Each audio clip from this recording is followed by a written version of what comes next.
right, sir. I think we are live. Yes, sir. All right. Well, Mister, as they call, he's officially Pastor Jason Hendrickson, but we also know him as Jay Hen. He's the man of all men. He's man. Let me tell you. Before we get into this, I have to say this. For you guys may not know your history too well. Mr. Jay Hen used to be the drummer for Hezekiah Walker. He is a mad chef. He has. I'm gonna let him go ahead. Jay, do your thing and give a little bit about who you are, what you do, and then we'll go from there, sir. I guess I am what you call a serial entrepreneur. Right. From Brooklyn, New York, born and raised, and musician, published author, senior pastor, producer, songwriter, recording artist. I mean, the list goes on and on. Yeah. Just a lover of people, man. That's it. Anytime that I get a chance to connect with this brother, who I had the privilege of meeting a couple of years ago, I do it without hesitation, man, because there's not a lot of brothers out here that see things the way you see things and can even challenge you in conversation and dialect. So that's why I love talking with my man Charles. So it's good. Appreciate it, man. I remember when I first met you at the What a Woman Wants conference. Oh yeah, man, when I heard you talking and just your delivery, your style, and just your compassion and the way you delivered your points, I was like, oh, he's a good dude, man. And so from that point on, it's just been no return, man. Yeah, we've been connected. Yeah. See, Jason. Hey, Jason. So, man, like I said, so I thought, so in the spirit of what's happening, and so, like I said, recently, the fellas and I, some of the fellas did like a project with P Coffee of we talked about basically, the book is basically talking about, you say you love me, but do you respect me? And so we sort of break it down like you've done in the past and other books we've done. And so in the spirit of that, we've been kind of having these interviews with some of the authors and things like that. But I had a thought today, because it's like while we're opening up this can and talking about it, and we just freshly all wrote about it, it just opens up more dialogue, more things on our mind and things like that. Mm-hmm. And so I said, hey, man, I'm going to call on my guy, Jay Hen, and let's chop it up a little bit about it. And so I thought we could just take an overall approach of just your perspective on the state of relationship today as you see it. And we can just go, you know how we do, we'll go back and forth. Yeah. But I'm just curious to see, because I mean, from what I remember, when I would always speak to you and we would always be on these shows, you always kind of came with that left field perspective that comes right to the center. Yeah. So I appreciate it, man. Yeah. I think the state of relationships right now is whatever you make it. Wow. Relationships can be terrible. Yeah. They can be great. It all depends on the two individuals remaining relatable. Yeah. That's the thing, because there's a lot of people that are in relationships but have lost the art of being relatable to the person they're in relationship with, which is the chemistry for catastrophe. The thing I think that has messed us up relationship-wise is we see more transactional relationships when it comes to couples now. As long as I can deliver the transaction that you require, then you love me. But I am, and don't get me wrong, Charles, I have some transactional relationships in my life. Yeah. But I compartmentalize them and I don't allow them to get in the space of emotion. I think that's where we go wrong. Anytime a relationship is transactional and you allow yourself to get involved emotionally, you're going to get hurt. So that's in business. That's personal. I think that we have to keep the two separate because transactional relationships are an absolute necessity in our lives, but not when it comes to my love life. Because what happens if I can no longer perform the transaction that has you connected to me? Do you still love me? Do you start me? do I become disposable? Because I don't even mind in relationship being used. Yeah. Because if I'm being used, that means I'm usable. I just Ooh, don't want you to misuse or abuse me. yeah. Because if Yeah. you're using me, that means that I am valuable. That means I'm relevant to what your necessities may be at the time. But as long as you don't shift into misuse and abuse, We can then, work it.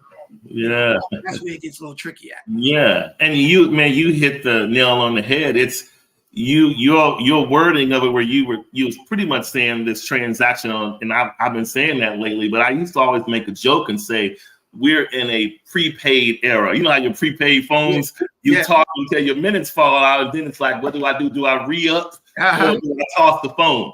And that's how we are in relationships. It's like nowadays it's gotten to the point where, like you said, once upon a time, the meeting portion of the women and the men was more so of, hey, I like this person. She may or she may be husband or wife material, or you know, let's see what this can do. Now it's like we've done away with that, and it's more so is, how can I use you? You know, what good can you be to me? To, you know, in my initiative as I move around in this world. And so let's take it even further. Now we are taking on the team owner's mentality, you know, like the Jerry Jones, right? It's now we are out here, we're looking for talent to come on our team, more so to come into my life.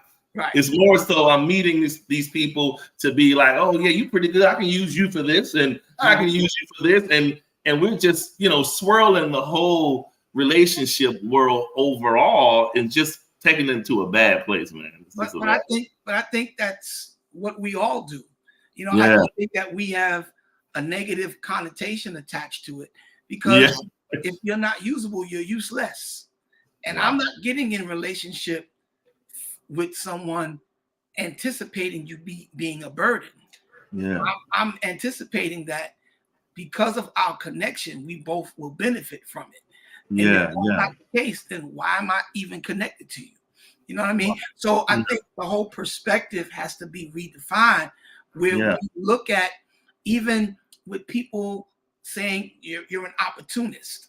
There's nothing wrong with that, because if an opportunity is placed in front of me as an opportunist, I'm going to access that. I'm going to use it. But we put so much negative connotation on it around it. You know, oh, you're just using me. I would hope so, because I'm going to use you too. Right. I'm going to get what I need from you, and there needs to be a fair exchange. You know, I think that when it becomes you're just the giver, and your partner is the taker, that's where it becomes a little conflicting, because at the end of the day, I'm only in relationship to be built up, not to be torn down, to find out and discover the power of agreement, which is a whole nother conversation altogether. You know what I mean? Because how many people are in relationships with people that they can't agree with? They can't agree with where they want to live, what kind of house they want to buy, if they want to buy a house, you know, what should they be making? What's the goal for the annual income of our situation? There's so much things that you have to focus on that are not negative, that will give you a healthy relationship. But society and culture has put a negative, you know, stain on a lot of that stuff. That's just reality. Because I'm not dating nobody that's useless. I'm not marrying nobody that's useless. Right. I don't even want to talk to useless people, let alone let you into my space. So, you know, we have to really redefine a lot of this stuff. Yeah, man. So it's like, and now I think the shocking thing about all of this is, as real as you're defining it and making it clear, if you look overall at the relationship stratosphere and you see all of the number of single people that are moving about in these transactions, right? They're in these transactions and they're using them, as you say, and they use them to their advantage if it works for them or not. But at the same time, they're expressing their dissatisfaction with, I just want somebody that wants me for me while in the transactions. Right. So I think there's the muddying part coming up. It's like we're here and we're asking for this, and why won't somebody just take me serious and be deliberate about me while I'm being a transactional party? I think that's the confusion of it all. Yeah, and then because we're trained to send our representatives when we first meet someone, I think a key word that is missing is a certain level of honesty and integral transparency. Because I don't need to know everything about you. And you're not going to know everything about me. Right. I don't care how long we date, how long we get married. There's some things that I'm just taking to the grave. Right. But when I am not integral or transparent about things that impact your well-being, impact your mental health, I think that's where, we find conflict in relationship, because when somebody's lying to you. You may not want to believe it. Yeah, but emotions are involved now, but that gut feeling you get when something's not right. Yeah. And if we don't begin to make it normal to have transparent conversations where, especially for men, where we can be honest, because I find that it's not safe for men to be honest. Our truth is weaponized against us, all because of the psyche of a woman. The psyche of a woman doesn't forget anything and will let you know. They ain't forget it. It can be 30 years later. Right. And they'll bring up something from your first date, whereas we have forgotten and we moved on because we're just more wired to resolution. Correct. But I think those are the challenges that make finding the right partner an interesting journey. But we just date wrong. There's so much stuff that we do wrong. We don't collect data. We don't ask questions about credit. We're just so attracted to the outside pulchritude. I'm like, yo, he could have a ball head 6-pack and beat your jacked up. Be jacked up. Score, you know what I mean? Yeah. You're enamored with, okay, knock yourself out. But I know for me now, I have demands for any relationship I get in, even when it's my friends or a romantic situation with me being, separated now on my way to being single again. It's a different animal out here. It's a lot of piss in the dating pool. A lot of piss in the dating pool. So I think for me, I gotta put it out up front. Like, yo, this is what I'm looking for. And if you can't meet that, then we need to waste each other's time. I don't got time to waste. I'm 50 now, man. So I don't got time to play around. Hey, tell me this. So would you say, because of the state of relationship today, that it has challenged the authenticity of the road to marriage that much more? Oh yeah, definitely. It makes it really difficult, and it makes marriage even more unattractive. Wow. Because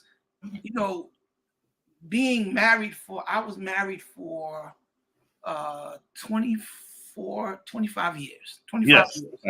And something happens in the psyche of people once they get that contract.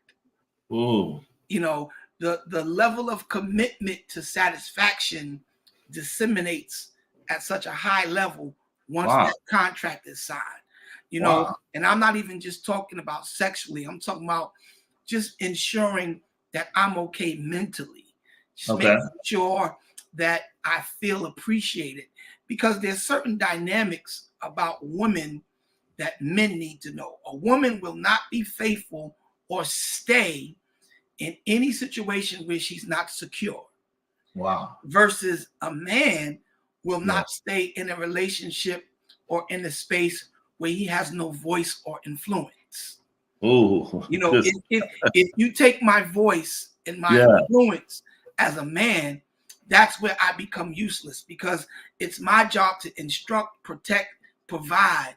But it's your job as a woman to make me feel like this is where those needs are to be distributed. Because there's a whole lot of places, a whole lot of people that I could deliver those packages to. Yeah. But are they the right people? Is this the right young lady? Is this the right family? Is this the right situation where I should take my God-given nature and make deposits?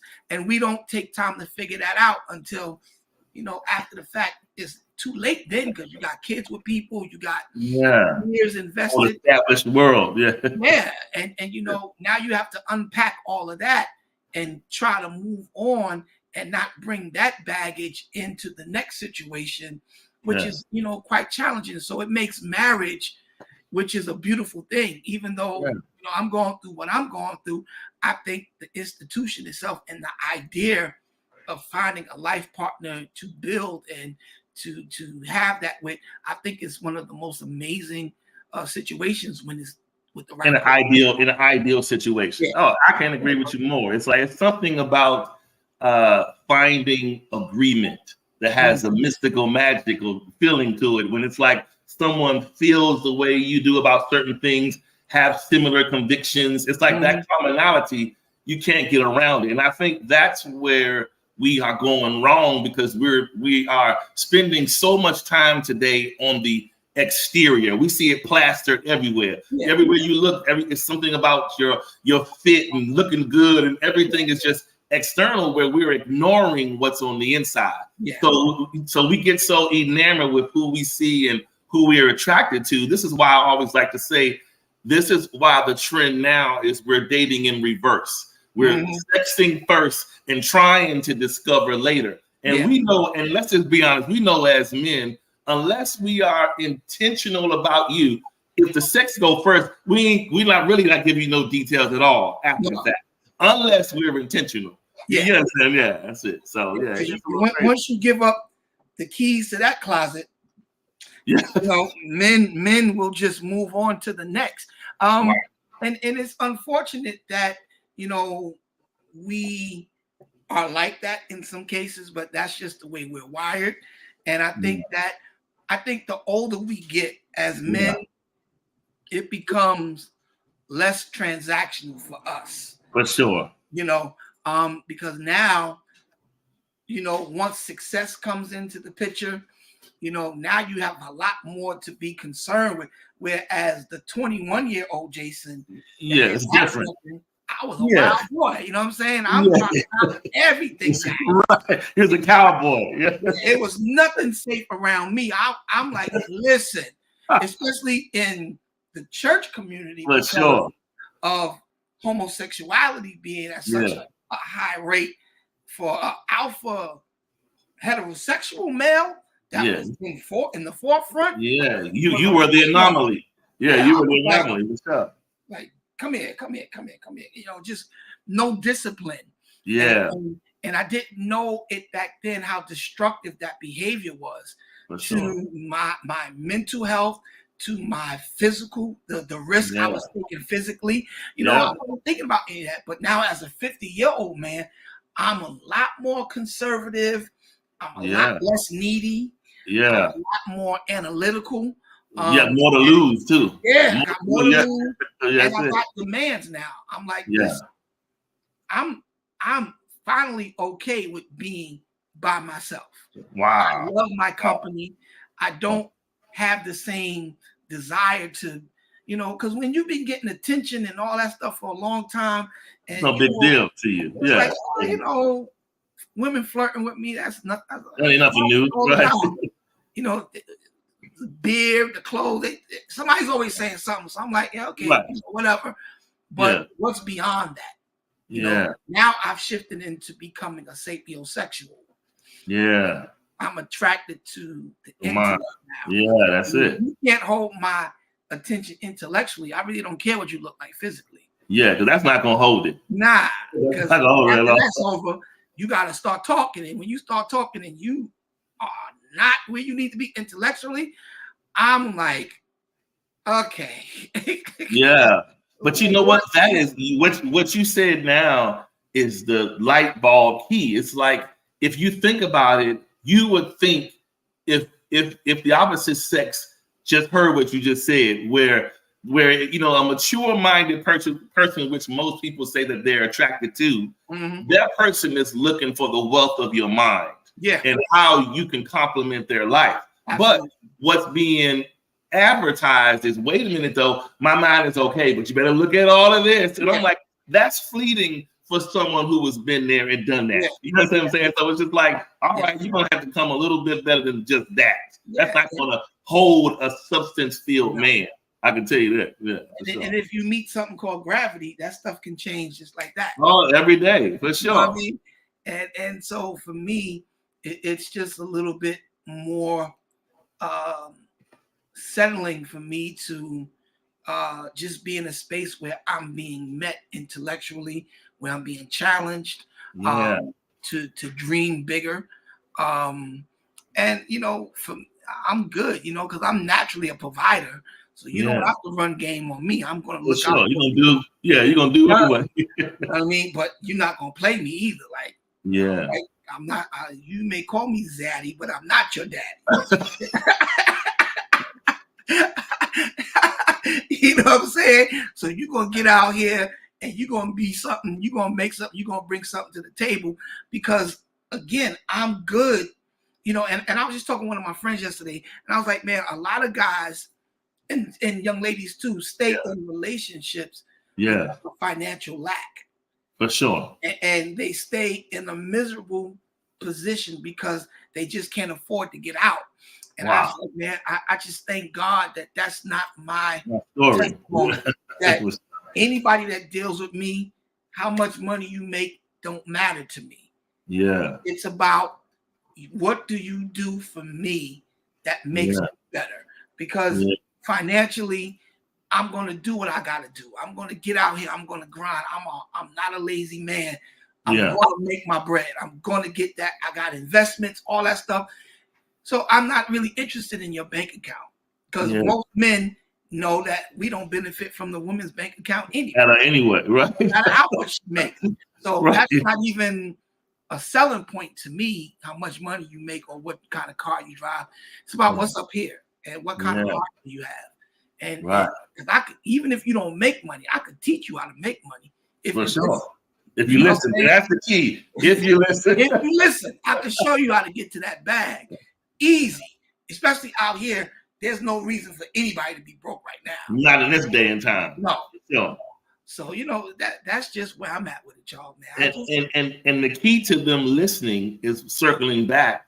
Is basically how they respect you, or as the Bruce would say, how they honor you. Mm-hmm. You know what I'm saying? So basically, that's where that comes from when you're dealing with these people. That when you're trying to say, "Hey, what about you doing this? I can see you doing this." And it's either they're going to be like, "Well, whatever, not interested," or they'll be like, "You know what? You may be right, Jason. Let's go ahead and hear what you got to say." If they respect you, you know what I'm saying? So yeah, man, this is my thing is, where's the results? If you doing it your way worked, the results that you're having in front of you will be completely different.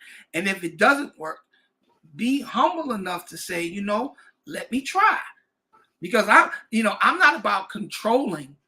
When I'm in relationships, I'm not about controlling. I am about strongly suggesting, if I can put it that way, because of my experience and my knowledge of certain things. I won't ever try to control you. I'm just going to strongly suggest that this is what you should do because this is the proof. And if you don't have any ocular proof for me that what you're doing works, then I think you should pay attention to me. And the results are undeniable. Wow, man. I have a way out of the stratosphere question. Okay. It's a popular question. It's been a popular question for years. Okay. But I'm curious to your take on this. So, like you said, we live in a time now where not only things are changing with people and the way we, like you said, we are into these exchanges and all this kind of stuff, the way we're relating nowadays. If we step over into the spiritual genre of life, when it comes to, and this is the question I've even always had for myself. Some things I've observed, some things I've experienced, some things I understand, but I'm just curious as to what somebody else's take is. How realistic is it today in the confines of ministry and the spiritual world, considering churches now filled with divorcees, single folks who have been there, done that intimately, right? But they're trying, and they're as the songs go, we're chasing after you, right? So with all that being said, is it realistic to think patrons and believers in ministry nowadays are abstaining, or is there a different method of teaching that needs to come forward to take it to another level to get people to kind of get on the same wavelength with? Abstaining from sex. Oh, sorry, from sex. Yes.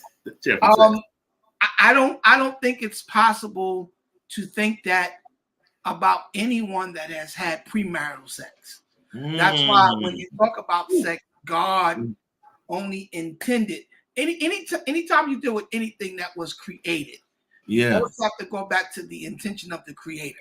So the intention of God when it comes to sex was for us to only know it in covenant. Wow. And to be used to be fruitful and multiply, of course, to get pleasure from it. But you were only supposed to know that within the confines of marriage. So now that you have a whole culture of people that are having sex before marriage, now you have opened the portal to a level of perversion that God never intended for us to know. You know, I would have no one to compare my wife to if I didn't have other options beforehand. Like it's a woman. So now, everyone that you have sex with, there's an impartation that takes place. There's even a transfer of fluids and blood that take place, and that is spiritual. So now you have all of this on the inside, and it's like putting a steak in the cage with a tiger and saying, "Hey, Mr. Tiger, you stay over there. You don't touch this steak." If you don't want the tiger to touch the steak, Charles, you just don't put the tiger and the steak in the same area. You separate. But if you put them together, they're gonna maul each other. It's gonna be on and popping. And it takes a high level of discipline for a tiger to see that steak with nothing holding him, nothing tying him, nothing restraining him, and to say, you know what? Red meat is no good for me. I'm not going to touch it. Wow. The probability of that happening is slim and second to none. So I think for me as a pastor, I had to change my teaching because I understand that the church is somewhat in a fairy tale to think that everybody's just going to hold on and be old until they get married. No, church people is boning. Hey, there you go. They boning, they moaning, they humping and dumping. They doing it all. So we have to curtail our you have to shift back to teaching the gospel. For sure. Because if the gospel is taught, you'll fall in love with God to such a magnitude where all this other stuff will just be menial to you. It's like, you know, because sex for me at 50 is not what it was at 21.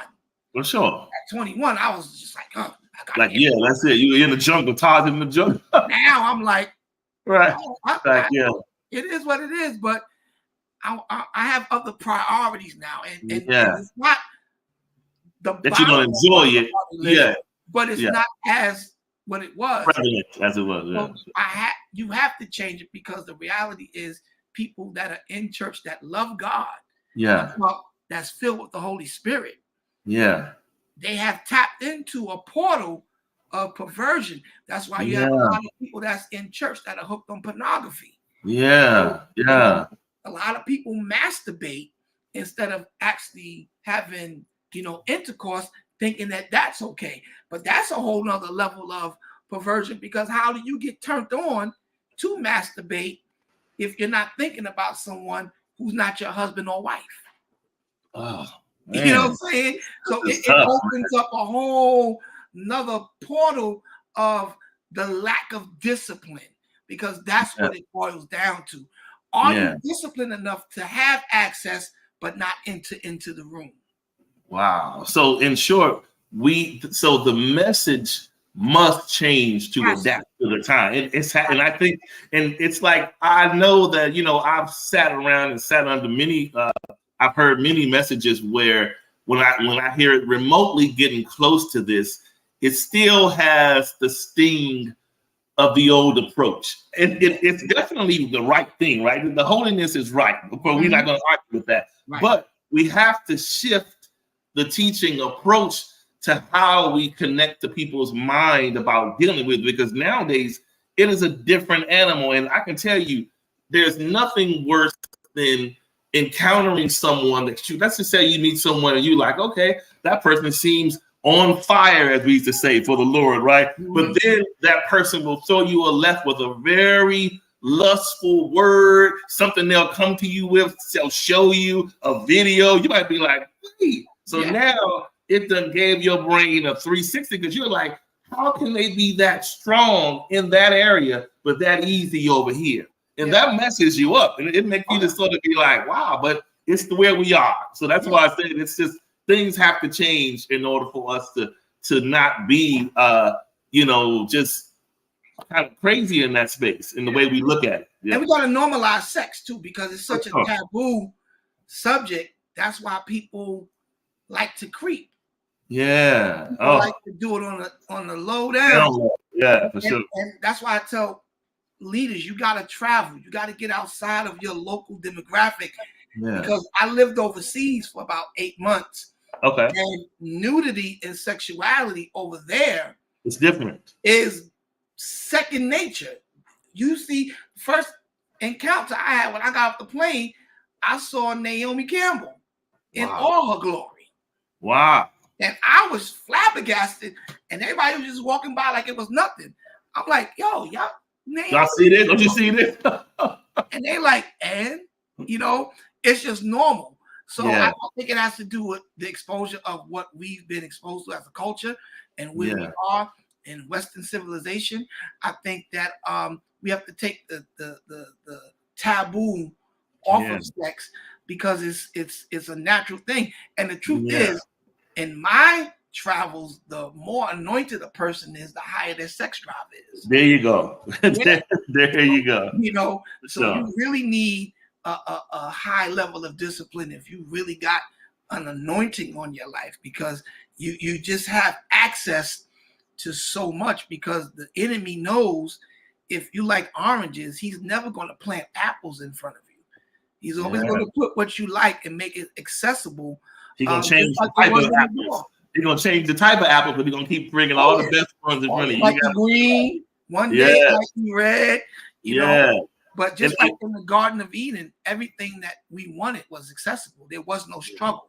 Sin came in. And when sin came in, that's what separated. It opened up everything. Yeah. Accessibility and the freedom of it. And now we had to work for it.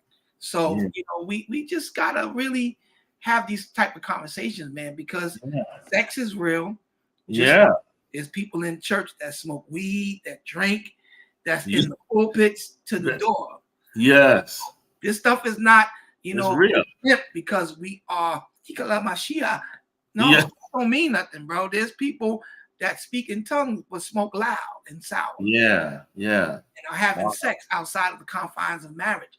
So how do we minister to them effectively to get them to understand the power of restraint? Because we've been praying and teaching people to pray for God to take sexual urges away.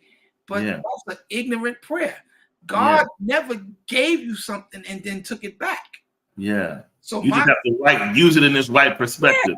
So I'm not praying for God to remove sexual urges from me. My prayer now is, God, help me to discipline so that I don't allow those urges to control me in a space that makes it destructive. Wow, man. That's some good stuff, man. Amazing stuff, man. It's just like it makes you, I mean, if you're a compassionate person, to see how the world and how things are operating today, it really, honestly, it makes a lot of the words, like when I grew up in church, and the word I would hear back then and how I apply it today. Like, let's just take a simple scripture for us men, when they, the famous, he that findeth a wife, findeth a good thing and obtain a favor. So back then we would be like, what do you mean? It's more women in the church than men anyway. It ain't no hard to find one. She's right over there. You're thinking that. But if you apply that to today, I totally get it. Yeah. Because today you're not even it's not every day that a man can go outside and be like, that's wife material. Not No. at all. Today, No. so it is like when God places someone in your life that is that wife prototype, you need to be thankful, because today it is quite. And I'm not just saying that, you know, women are this, because men are just as raggedy, you know. But I'm just saying the day we're living in, it's terrible, man. You know what? The crazy thing with that scripture, Charles, is, and this is why women should know that they are so amazing.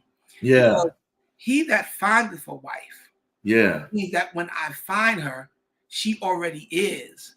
But I don't become a husband until I find her. That's the deep part about it, because she reforms you. She forms and molds you, but we won't become that until we show up. The thing with that is it. So she's but you know what? Again, that is the teaching. Yeah. See, I'd be willing to guarantee, outside of some random social media posts that women may see, they're not being taught that way. To them to be able to say, you know, I am a wife already. Yeah. I'm just sort of I'm in reserve until my person arrives. Yeah. Correctly, it comes correctly with me. You know what I'm saying? So, it would change their whole self-worth of how they look at it, because that is amazing that I am the key that you're missing to woo, man. I don't have to put on hoochie shorts and all these things to get attention. I'm your key, Doc. And if they understood, and you know the craziest thing, the best example of that in the scripture is Delilah. Wow. Delilah knew what every woman needs to learn. That the most important thing, or the most powerful thing that I have, is not between my legs.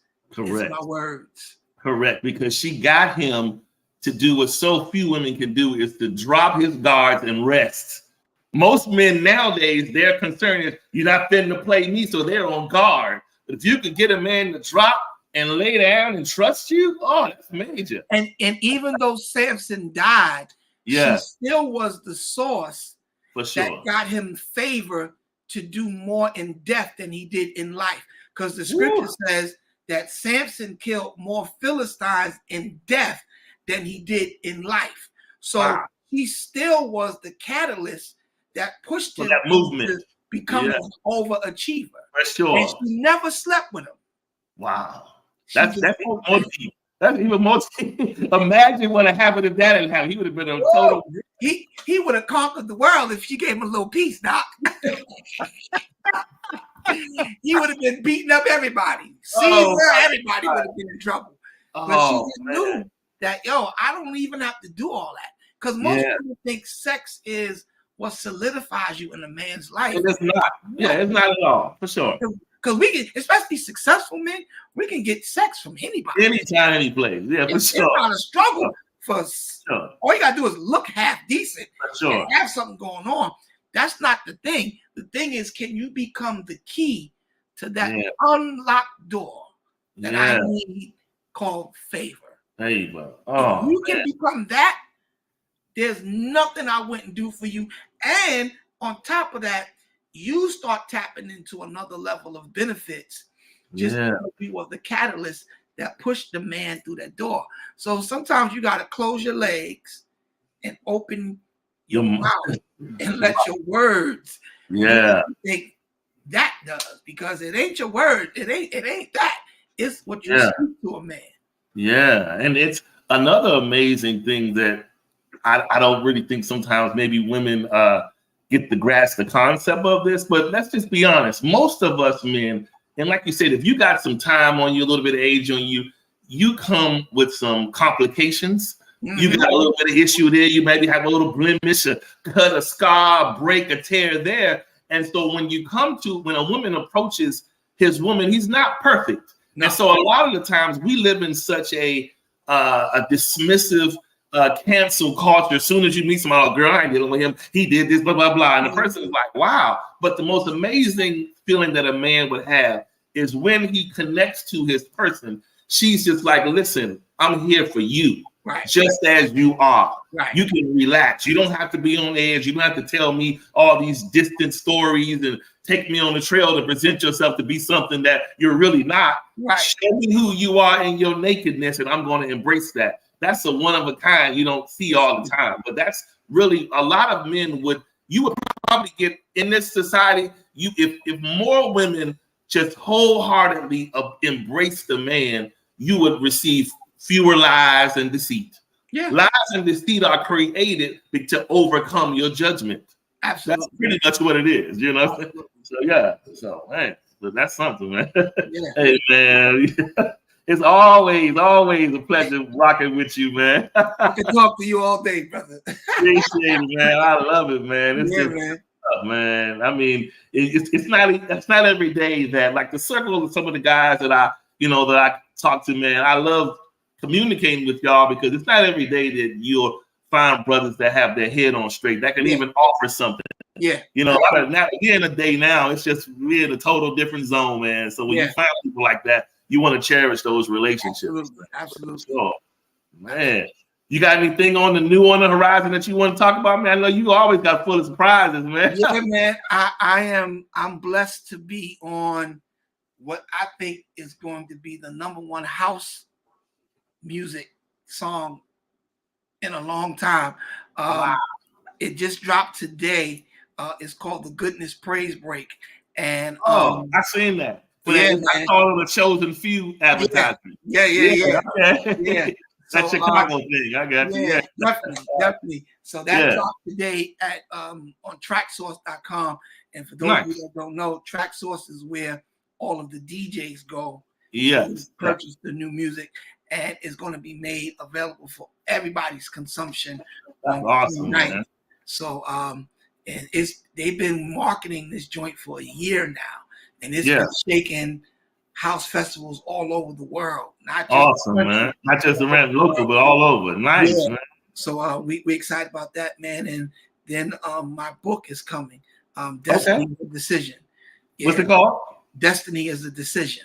Wow. Powerful. Okay. Yeah. What about the pies? Oh yeah, we still doing the banana pudding. And I'm about to put out my first artist. I want y'all to look out for her, Ali Sales. Okay. I'm about to put her out. So we working, man. We all. That's what's up, man. We don't take no breaks, man. That's what's up, man. Hey, you guys be sure to follow Jason. When you see his when he are you going to drop the when the music comes out? You'll drop the If people want to get it, they can get it now at TrackSource. If you want to wait until the 29th to get it on your digital service provider, you can do that as well. But it's going to be all over again, and we just excited, man. Cool, man. Hey, man. Well, I appreciate you supporting, man, and taking time out your day to chop it up with me, man. I appreciate it. And I did this even though Coffee didn't put me on this book. She gonna say she did, but that's a conversation. Miss Coffee Brown.